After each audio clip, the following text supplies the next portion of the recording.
I'm Ali Khan, Industry Cloud Leader at PwC, and I'll be your host today. Today we're here to talk about a very interesting topic related to Industry Cloud. We're going to get into a little bit of detail and talk about the challenges, what's the value in the market. Joining me to talk about some of these details is Nadia Ballard, who leads Industry Research Service on Industry Cloud and the vertical strategies therein. Hello, Nadia. Hi, Ali. Thanks for having me. In your reckoning, what are the main motivating factors that you see in the market as it relates to Industry Cloud? Certainly. So at IDC, we currently see three main drivers for the kind of fast adoption of industry clouds today. And the first one is the value proposition that industry clouds have, right? They're attractive to both the IT buyer and the business buyer. For the IT team, we see them reducing the complexity of their environment overall, right? Because they come prepackaged with a lot of the features that previously had to be customized. Now they're built in. So things like security, industry-specific regulatory compliance, it's all ready to go right out of the box. So that's very attractive to the IT buyer.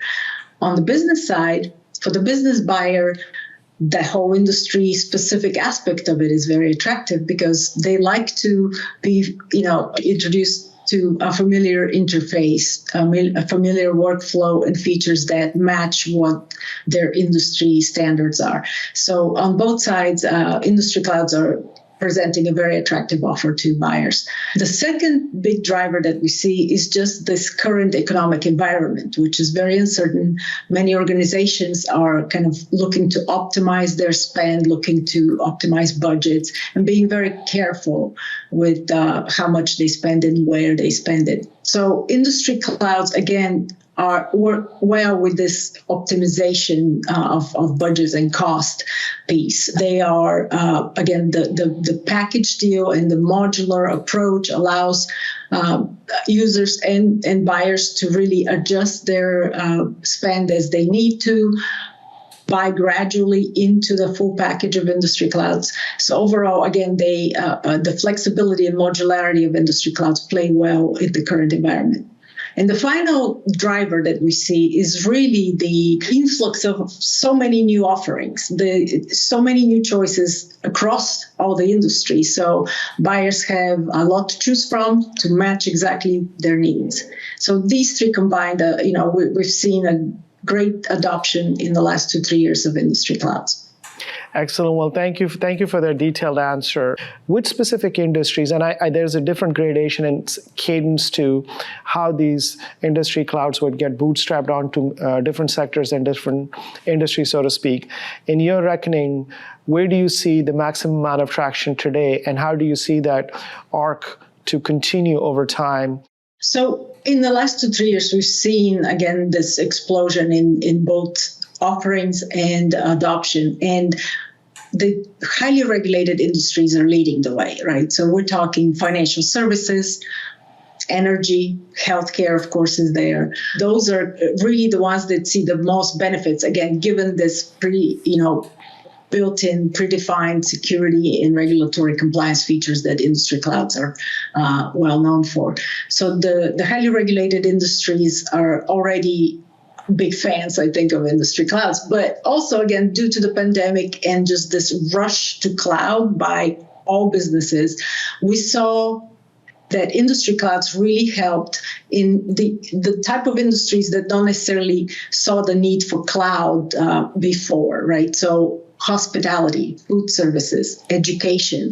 We saw a lot of them really quickly ramping up and using industry clouds as their, kind of shortcut to cloud to quickly move on and become operational online.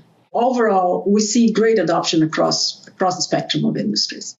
What do you think are the main benefits for organizations, sector-wise, as well as when you condense it down into specific organizational benefits as well? What is the value that you see for industry cloud, and why should we think about it differently than, let's say, Cloud 1.0, which is mostly around migrating your existing portfolio to the cloud? So we run several surveys at IDC, and in most of them, current industry cloud users bring up a few, specific benefits to them for adopting industry clouds. The first one usually is this piece that we talked about, the higher, better security and industry-specific regulatory compliance. That is usually sees immediately most improvement in their metrics.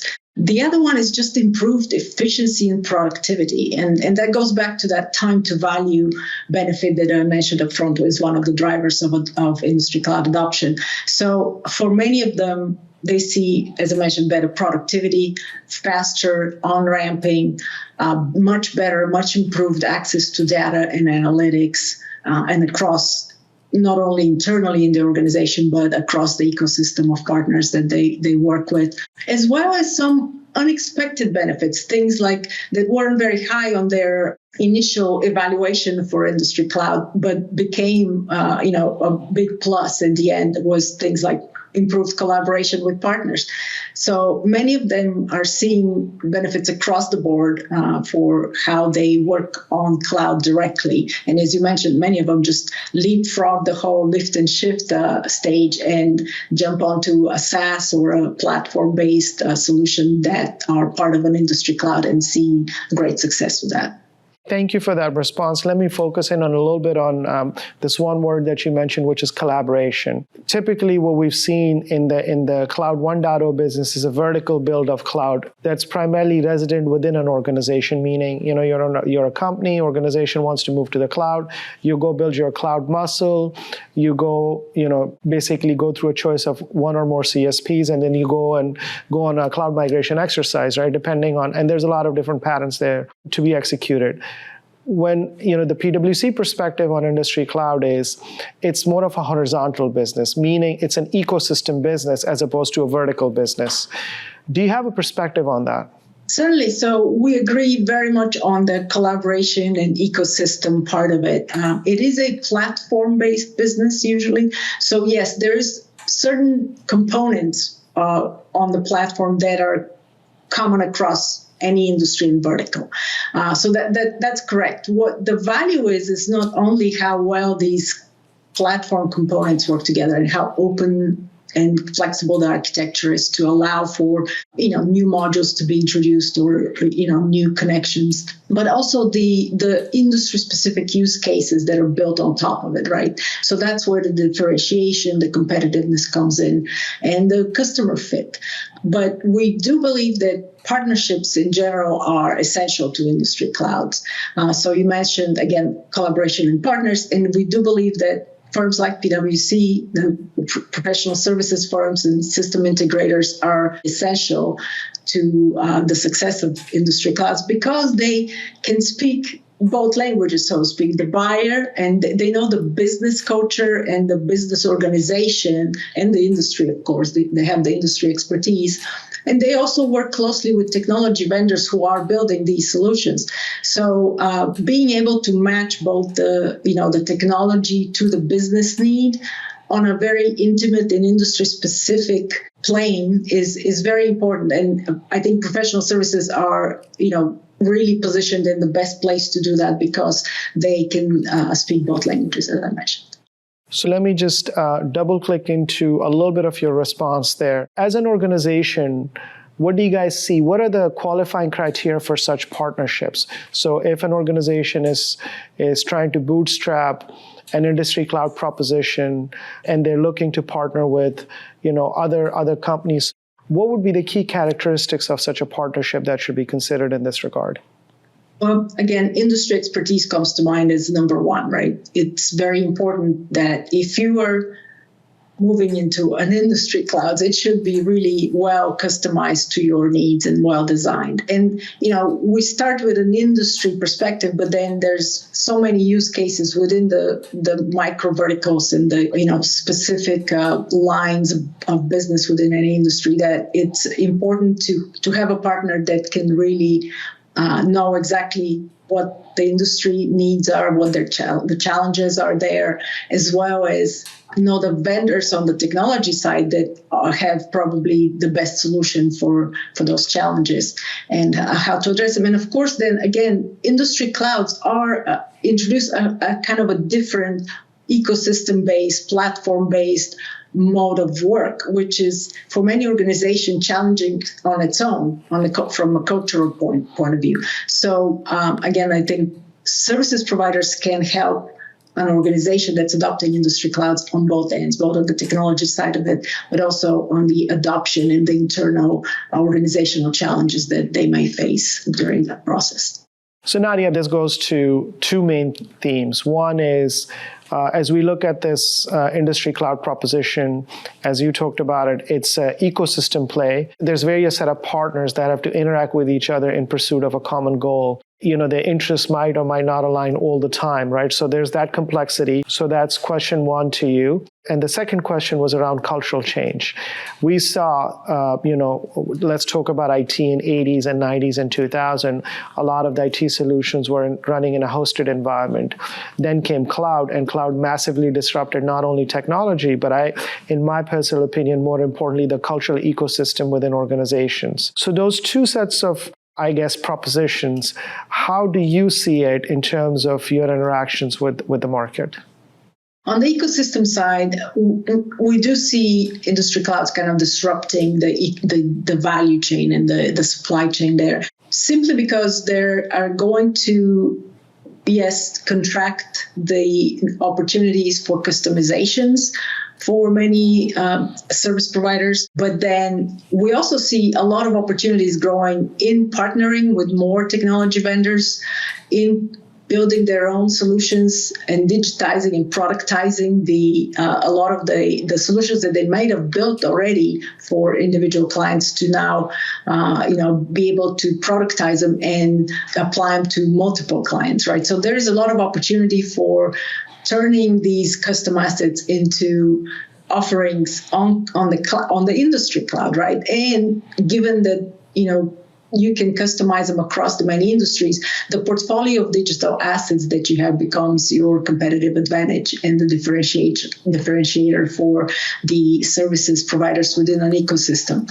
The other part is there's still a lot more work to be done on the organizational and cultural transition that organizations need in order to really fully take advantage of this new work mode, which is through platforms and open ecosystems and partnerships, right? So that means building more trust, building better communications across the partners, knowing how to collaborate on the cloud better, and just in general, then also getting these new rules for IP protection, for intellectual property protection, for sharing data, how much of it, when, with whom. So there's still a lot more work to be done in this transition to industry clouds as well. Yeah, it's a keen observation that you made around the whole business of IP management.